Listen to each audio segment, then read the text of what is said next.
नमस्कार दोस्तों, इस वीडियो में हम लोग कक्षा 10 की NCERT की मैथ का पहला चैप्टर पढ़ेंगे, जिसका नाम है वास्तविक संख्याएं, रियल नंबर्स। तो इस चैप्टर में रियल नंबर्स को पढ़ने के पहले हम लोग ये जान लें कि नंबर्स क्या होती हैं, संख्याएं क्या होती हैं।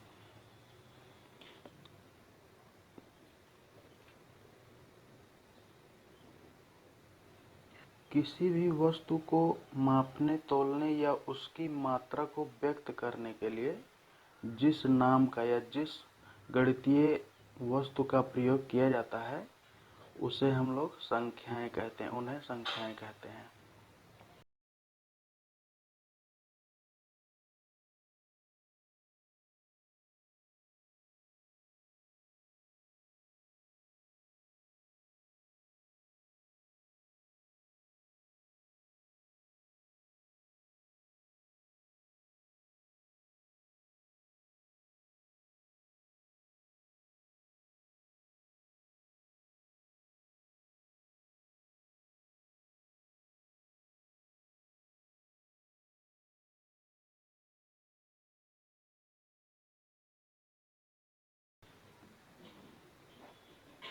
अब जैसे हम लोग संख्याओं को पुकारते हैं किसी नाम से, वैसे हम लोगों का भी नाम रखा गया है। जैसे आपका भी कोई नाम होगा, इस तरीके से हम लोग उन्हें संख्याएं कहते हैं। ठीक, अब हम लोग जानते हैं प्राकृतिक संख्याएं क्या होती हैं, नेचुरल नंबर्स।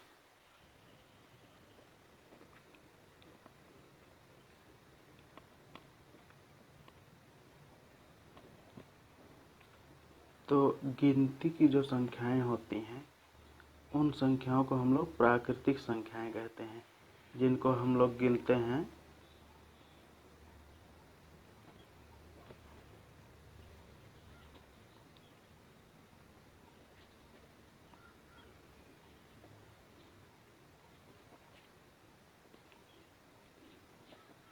जैसे 1, 2, 3, 4, 5, 6, ये सब जो हैं प्राकृतिक संख्या हैं, नेचुरल नंबर्स हैं। अब हम इनके बाद देखेंगे पूर्ण संख्याएं या होल नंबर्स। होल नंबर्स क्या होते हैं?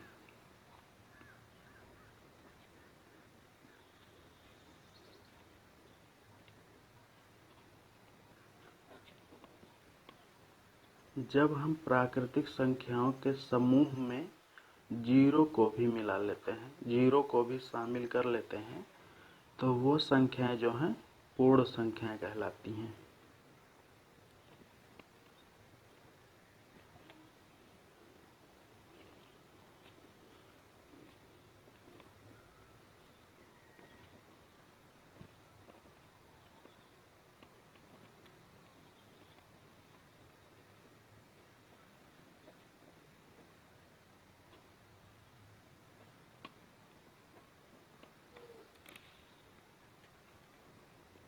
जैसे 0, 1, 2, 3, 4, 5, 6, ये सब हमारी जो हैं पूर्ण संख्याएं हैं, होल नंबर्स हैं।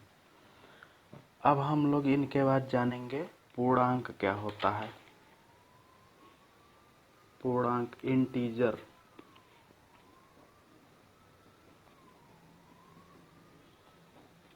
पूर्ण संख्याओं में, ये जो पूर्ण संख्याएं हमारी हैं, इन संख्याओं में यदि हम धनात्मक संख्याओं के ऋणात्मक अंकों को भी मिला लेते हैं तो ये संख्याएं जो हैं पूर्णांक कहलाती हैं।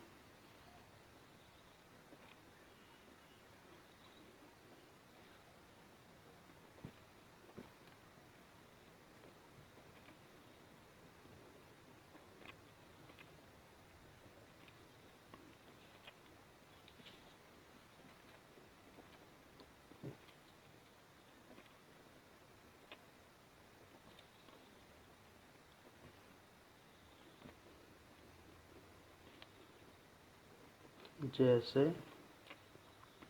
-6, -5, -4, -3, -2, -1 0 1 2 3 4 5 6, इन सब संख्याओं के आगे प्लस है। जिन संख्याओं के आगे कोई भी चिन्ह नहीं होता उन्हें हम लोग प्लस चिन्ह के साथ मानते हैं। ठीक है। अब ये पूर्णांक जो है दो प्रकार के होते हैं, धनात्मक पूर्णांक और ऋणात्मक पूर्णांक।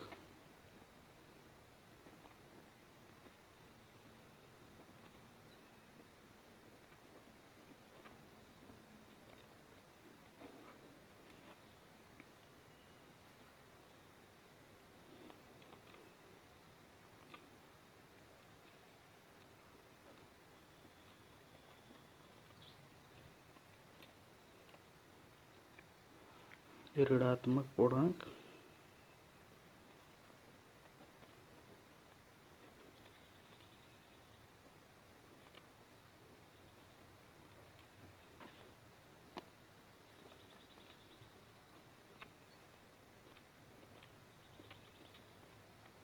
अब हम लोग सम संख्याओं को जान लेते हैं। सम संख्याएं किन्हें कहते हैं?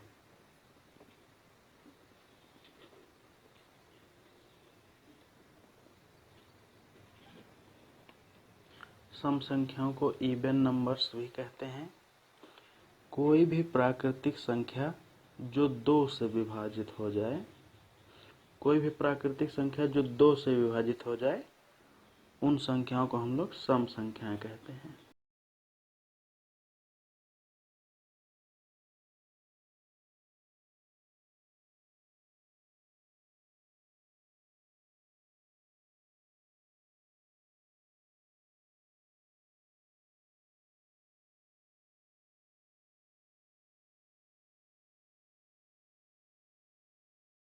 जैसे 2 4 6 8 10 12 14।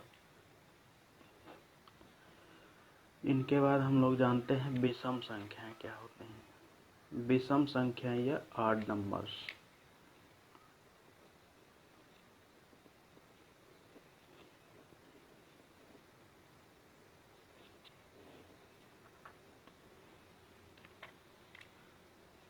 जो प्राकृतिक संख्या 2 से विभाजित ना हो, 2 से जो डिवाइड ना हो, उस संख्या को हम लोग विषम संख्या कहते हैं।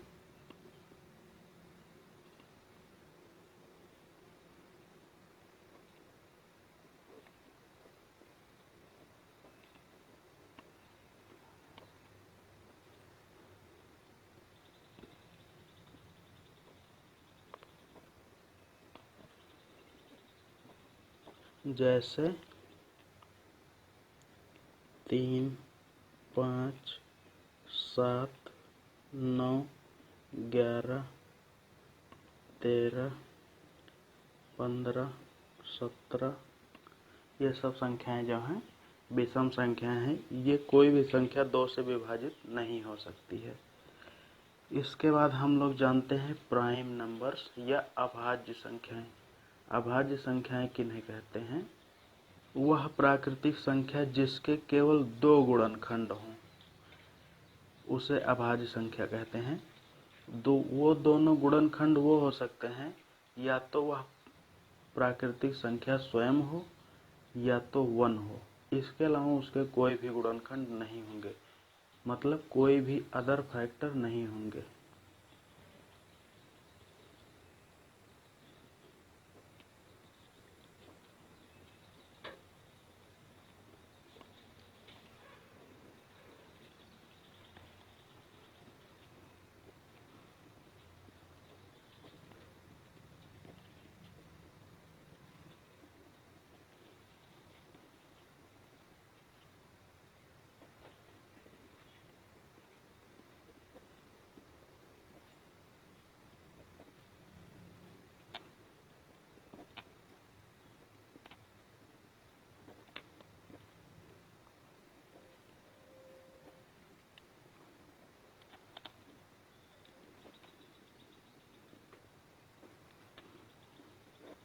1 1। अब इसके बाद हम लोग जानते हैं भाज्य संख्याएं या कंपोजिट नंबर्स। भाज्य संख्याएं किन्हें कहते हैं? वह प्राकृतिक संख्या जिसके 2 से अधिक गुणनखंड हों, जिसके 2 से अधिक फैक्टर्स हों। मतलब एक तो वो संख्या स्वयं होगी और एक 1 होगा उसका फैक्टर या गुणनखंड, और इसके अलावा अगर कोई भी एक भी और गुणनखंड उसका होगा तो वो संख्या जो है भाज्य संख्या कहलाएगी।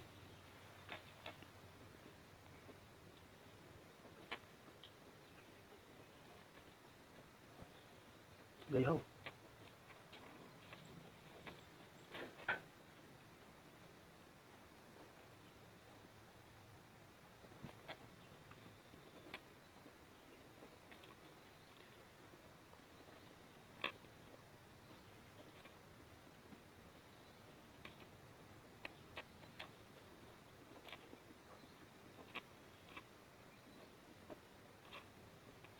अच्छा, हम लोग अभाज्य संख्या के जो है पहले उदाहरण जान लेते हैं। जैसे हमारा जो है 2 है, 3 है, 5 है, 7 है, 9 जो है नहीं है, ये 9 जो है नहीं है क्योंकि ये 3 से भी डिवाइड हो जाता है। ठीक है, 11 है, 13 है, ऐसे ये जो संख्याएं हैं ये अभाज्य संख्याएं हैं। अब भाज्य संख्याएं जैसे 4 है, 6 है, 8 है, 9 है, 10 है, 12 है, ये सब संख्याएं जो है भाज्य संख्याएं कहलाती। अच्छा, अब हम लोग एक चीज और जान लेते हैं कि 1 और 0 क्या है। 0 और 1 ये दोनों संख्याएं ना तो अभाज्य संख्याएं हैं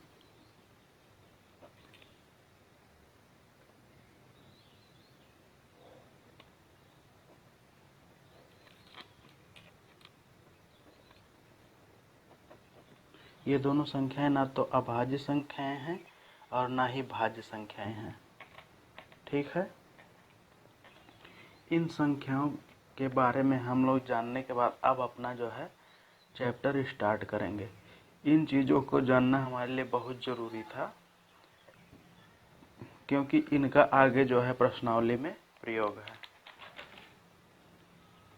इसमें हम लोग सबसे पहले पढ़ेंगे यूक्लिड विभाजन प्रमेयिका।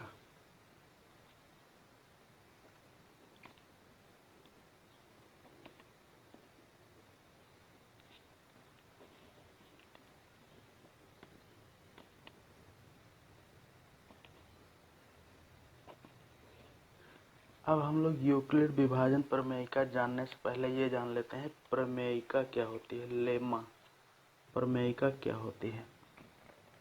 तो प्रमेयिका जो है पहले से सिद्ध हुआ कोई वाक्य होता है जिसका प्रयोग हम किसी अन्य वाक्य को सिद्ध करने के लिए करते हैं। ठीक है, अब यूक्लिड विभाजन प्रमेयिका में जो है यदि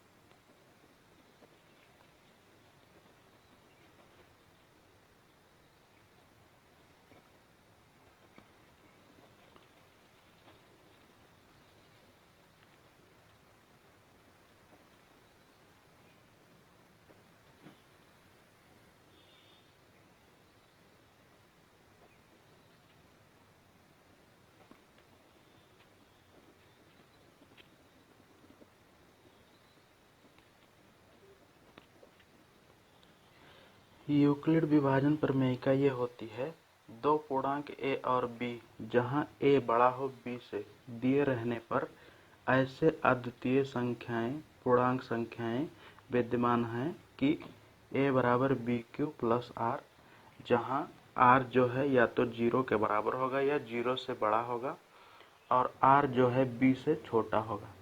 अब इसे हम लोग डिटेल से समझते हैं।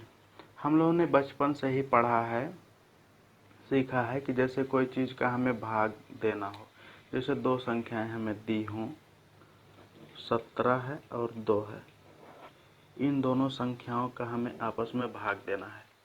तो पहली बात तो ये कि जो संख्या बड़ी होगी उसी में हम लोग भाग देते हैं। यही चीज़ हम लोगों को ऊपर यहाँ समझाया गया है कि ए जो है, यहाँ ए जो है बड़ा होगा 20 से। मतलब क्या हो गया कि 17 जो है 2 से बड़ा है।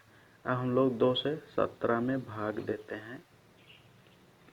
यहाँ हम लोगों को मिलेगा, 2 का पहाड़ा पढ़ते हैं, 8 बार जाएगा, 16 आ जाएगा।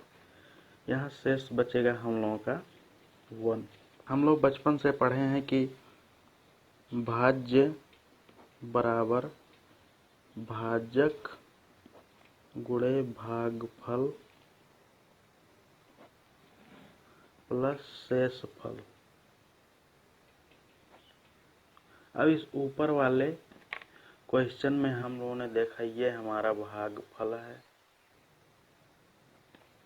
ये हमारा शेषफल है, ये हमारा भाजक है और ये हमारा भाज्य है। इस चीज को हम लोगों को बहुत अच्छे ढंग से यहाँ समझ लेना है, क्योंकि इस पूरी प्रश्नावली में इसी का प्रयोग है। हाँ, इसको हम लोग इंग्लिश में कहते हैं डिविडेंड इज इक्वल टू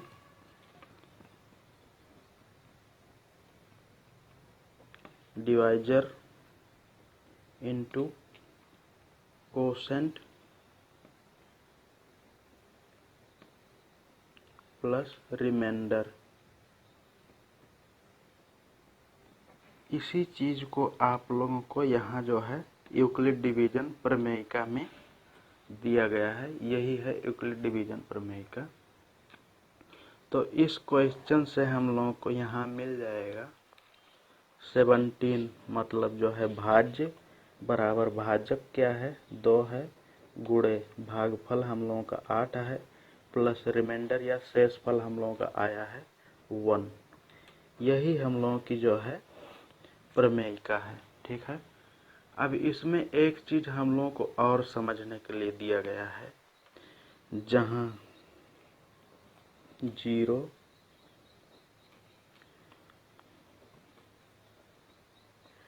इसका मतलब ये है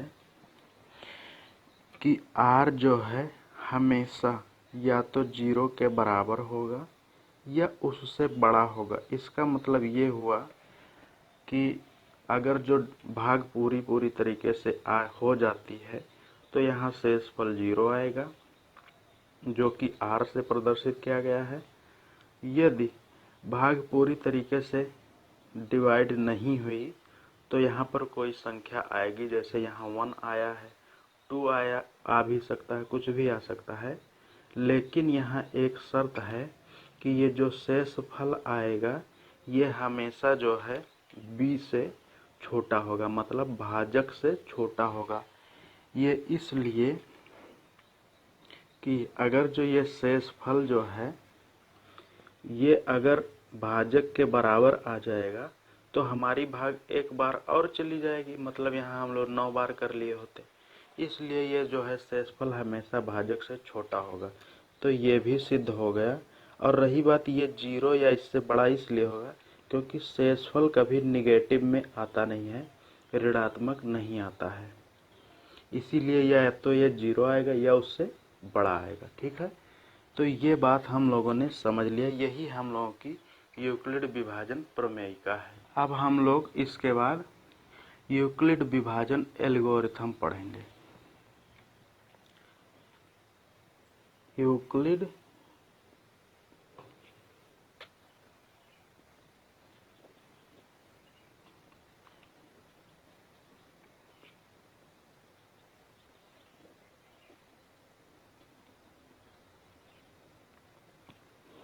यूक्लिड विभाजन एल्गोरिथम या यूक्लिड डिवीजन एल्गोरिथम। अब हम लोग इसमें जान लेते हैं एल्गोरिथम क्या होता है। तो एल्गोरिथम जो है एक सुपरिभाषित चरणबद्ध श्रृंखला होती है जो एक विशेष प्रकार की समस्या को हल करने के लिए प्रयोग किया जाता है।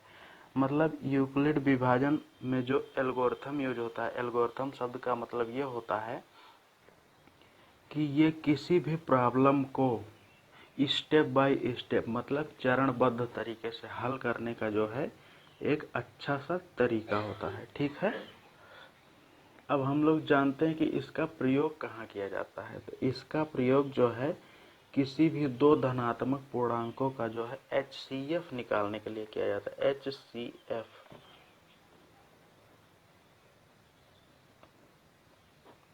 इसका प्रयोग जो है किसी भी दो धनात्मक पूर्णांकों का HCF निकालने के लिए मतलब मासा महत्तम समापवर्तक निकालने के लिए किया जाता है। इसको हम लोग हाईएस्ट कॉमन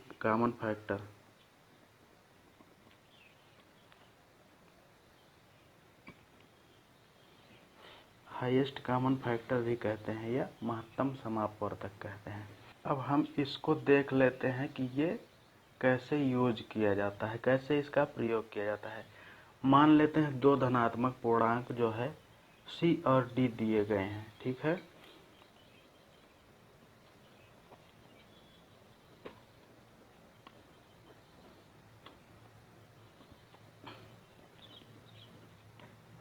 इन दोनों पूर्णांकों का हम लोगों को HCF निकालना है या मासा निकालना है। तो हम लोग क्या करेंगे, उसी प्रमेय के हिसाब से हम लोग स्टेप बाय स्टेप इसको सॉल्व करेंगे प्रमेयिका के हिसाब से। अब हम लोग क्या करते हैं, देखिए, क्योंकि C बड़ा है तो C में हम लोग D का भाग करेंगे। ठीक, तो कुछ हम लोगों को आ गया, जैसे यहाँ Q आ गया, यहाँ कुछ पहाड़ा पढ़ने पर हम लोगों को कुछ मिलेगा, उसके बाद हम लोगों को कुछ शेष मिलेगा, R आ गया। ठीक, तो हम लोगों ने ऐसे सॉल्व किया। अब यहाँ पर हम लोग स्टेप 1 या चरण 1 इसको नोट कर लेंगे और इसमें लिखेंगे C बराबर DQ प्लस R। ठीक, ये हम लोग का पहला चरण हो गया। ठीक, अब मान लेते हैं कि ये R जो है शेष जो है 0 नहीं आया, तो हम लोग क्या करेंगे, इसको हम लोग आगे बढ़ाएंगे और स्टेप 2 की तरफ जाएंगे। क्या करेंगे, अब इस R से हम लोग इसमें भाज्य में जो है भाग करेंगे, D आएगा यहाँ। फिर हम लोग पहाड़ा पढ़ेंगे, यहाँ कुछ आएगा, मान लीजिए Q1 आया। ठीक, यहाँ कुछ पहाड़ा पढ़ने पर आएगा, रिमाइंडर हम लोगों को R1 मिलेगा। तो यहाँ फिर से हम लोग दूसरा चरण जो है लिख लेंगे, D बराबर R into Q1 plus R1। ठीक, फिर यहाँ हम लोग अगर देखते हैं कि R बराबर 0 नहीं आया तो क्या करेंगे, फिर हम लोग इस भाग को आगे बढ़ाएंगे और यहाँ पर जैसे हम लोग जो है R को ले लिए। अब पहाड़ा पढ़ेंगे तो हम लोगों का यहाँ जब से जैसे Q2 आ गया। ठीक, फिर यहाँ कुछ पहाड़ा पढ़ने पर आएगा, उसके बाद में हम लोगों को जो है शेष मान लीजिए R2 मिल गया। अब मान लीजिए कि ये R2 जो है 0 के बराबर आ गया। ठीक, तो हम लोग स्टेप 3